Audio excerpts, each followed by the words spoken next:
ಓಂ ನಮೋ ನಾರಾಯಣ. ಓಂ ನಮೋ ನಾರಾಯಣ.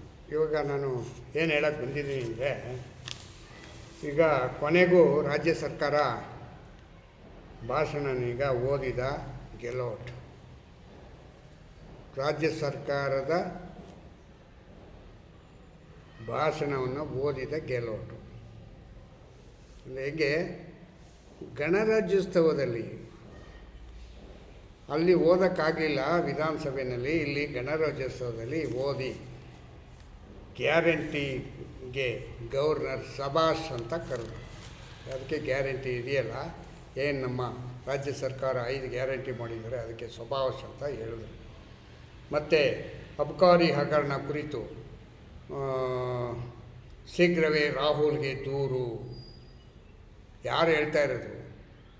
ಅಬಕಾರಿ ಇಲಾಖೆಯಲ್ಲಿರ್ತಕ್ಕಂಥ ಸಂಘಟಿತ ಕಾರ್ಮಿಕರು ಇದನ್ನೀಗ ಅಲ್ಲಿಗೆ ಹೋಗಿ ದೂರು ಕೊಡ್ತಾರಂತೆ.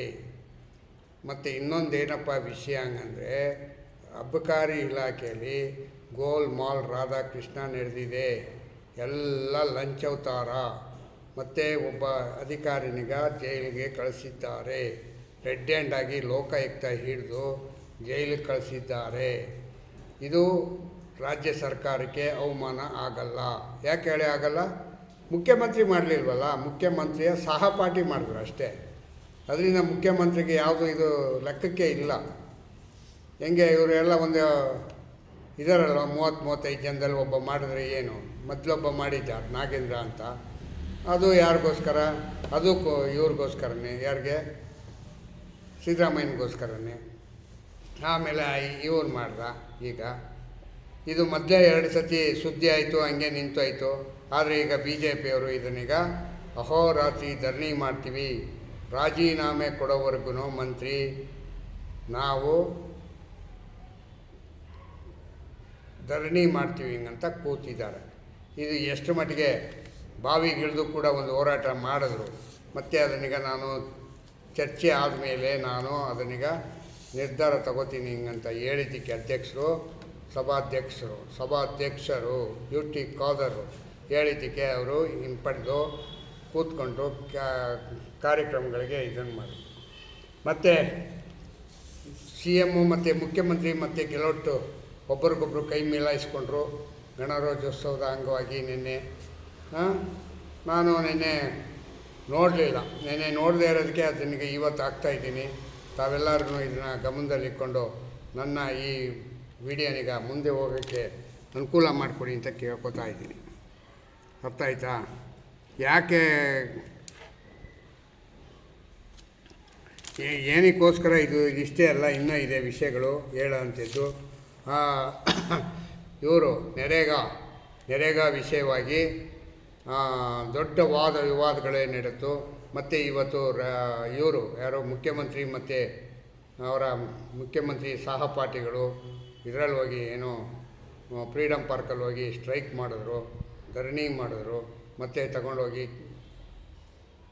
ಗವರ್ನರ್ಗೆ ವರದಿಯನ್ನೀಗ ಸಲ್ಲಿಸಿದ್ರು. ಏನಕ್ಕೆ? ರಾಮ್ಜಿ ಬಿಲ್ನಿಗ ಮಾಡಿರೋದು ಸರಿ ಇಲ್ಲ ಹಂಗಂತ. ಯಾಕೆ ಸರಿ ಇಲ್ಲ ಅಂತ ಯಾರೂ ಹೇಳಲಿಲ್ಲ. ಏನಕ್ಕೆ ಸರಿ ಇಲ್ಲ ಅಂತ ಹೇಳಲಿಲ್ಲ, ಆದರೆ ಸರಿ ಇಲ್ಲ, ಇಷ್ಟೇ ತಿಳ್ಕೊಬೇಕಾಗಿರೋದು. ಆದರೆ ಕೇಂದ್ರ ಸರ್ಕಾರ ಮಾಡಿರ್ತಕ್ಕಂಥದ್ದು 125 ದಿನ, ಮೊದಲು 100 ದಿನ ಇತ್ತು, ಈಗ 125 ದಿನ ಮಾಡಬೇಕು ಅಂತ ಇದು ಮಾಡಿದೆ. ಮೊದಲು ಸಂಬಳ ಕಮ್ಮಿ ಇತ್ತು, ಇವಾಗ ಸ್ವಲ್ಪ ಜಾಸ್ತಿ ಮಾಡಿದೆ. ಅದನ್ನು ಕೂಡ ರಾಜ್ಯ ಸರ್ಕಾರಕ್ಕೆ ಸಾಕಾಗಿಲ್ಲ. ಯಾಕೆ ಹಂಗಂತಂದರೆ ಇವ್ರಿಗೆ ತಿನ್ನೋಕ್ಕೆ ಏನು ಬೇಕೋ ಅದನ್ನು ದಾರಿ ಮಾಡಿಕೊಟ್ಟಿದ್ದಿದೆ. ಅವರು ಕೇಂದ್ರ ಸರ್ಕಾರ ಮಾಡಿದ್ದು ಸರಿ ಅಂತ ಇತ್ತು. ಹಿಂದೆ ಎಲ್ಲ ಅದರಲ್ಲಿ ಅವ್ಯವಹಾರಗಳು ನಡೆದಿತ್ತು. ಅದನ್ನೀಗ ಈಗ ಸರಿ ಮಾಡೋಕ್ಕೋಸ್ಕರವಾಗಿ ಈ ಥರವಾಗಿ ಒಂದು ಹೊಸ ಬಿಲ್ನಿಗ ರೆಡಿ ಮಾಡಿ ಅದನ್ನೀಗ ಹೊರಟಿದ್ದಾರೆ ಹಂಗಂತ ನನಗೆ ಗೊತ್ತಾಗ್ತಾಯಿದೆ.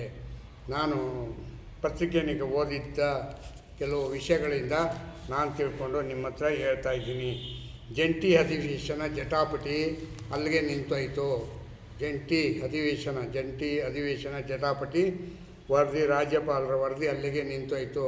ರಾಜ್ಯಪಾಲರು ಏನು ಮಾಡಿದ್ರು ಅಂದರೆ, ಇಲ್ಲಿ ಆಗಿರ್ತಕ್ಕಂಥ ಎಲ್ಲ ವಿಷಯನೂ ಕೂಡ ರಾಷ್ಟ್ರಪತಿಗಳಿಗೆ ರವಾನೆ ಮಾಡಿದ್ದಾರೆ.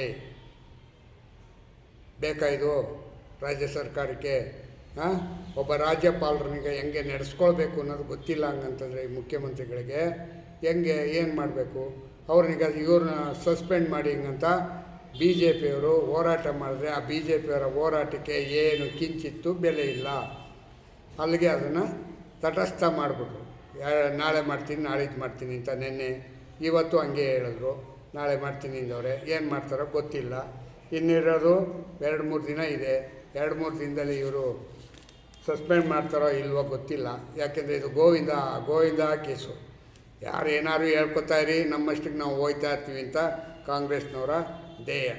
ಇಷ್ಟು ಹೇಳ್ತಾ ನಾನು ಜೈ ಹಿಂದ್, ಜೈ ಕರ್ನಾಟಕ ಮತ್ತು ಓಂ ನಮೋ ನಾರಾಯಣ. ನೀವು ಈಗ ಈ ವಿಡಿಯೋ ಚೆನ್ನಾಗಿದ್ದರೆ ನೀವು ಸಬ್ಸ್ಕ್ರೈಬ್ ಮಾಡಿ, ಮುಂದಕ್ಕೆ ಹೋಗೋಕ್ಕೆ ದಾರಿ ಮಾಡಿಕೊಡಿ. ತುಂಬ ಫಾಸ್ಟಾಗಿತ್ತು, ಯಾಕೋ ಈಗ ಕಮ್ಮಿ ಆಗಿಬಿಟ್ಟಿದೆ. ದಯವಿಟ್ಟು ಇದನ್ನು